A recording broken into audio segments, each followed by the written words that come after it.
Our first reactive change strategy is going to be to change the management styles or skills used in the business. So we've got quite a few to remember, but we'll say this is the first one, and it's in the group where we're going to change the people and the way they manage people in this case. So what is this strategy? Well, we've got to go back to Unit 3, so we have done this already. But we will say management styles can be placed along a spectrum, and we started and we said, well, that sort of how they're different depends on many things, and we got it down to 6 things. We said communication, it can be one way or two way. The orientation, the manager can be task focused or people focused. The motivation, they can motivate using extrinsic things or intrinsic things.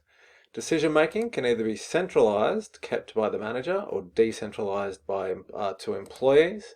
And likewise, the authority, you can either not delegate anything important or you can delegate everything important. And lastly, the control. Does the manager like to have total control or do they like to give employees autonomy? And there were 5 styles going from left to right. We said autocratic, persuasive, consultative, participative, and laissez-faire.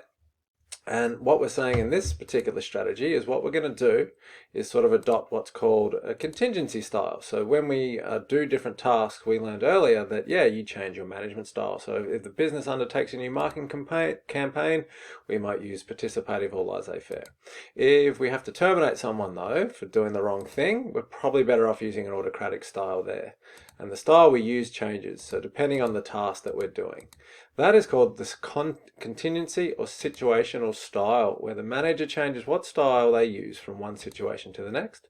And there's a few things that sort of determine which style you should use. The nature of the task, how much time do you have available, the experience of employees, and also the manager's natural preference. So what we're talking about here is, well, we're looking at strategies, reactive strategies to respond to KPIs. So we measure the performance from last year. We're going to have this group of KPIs. And we're saying there's some here that are probably like you could change your management style and improve all of those.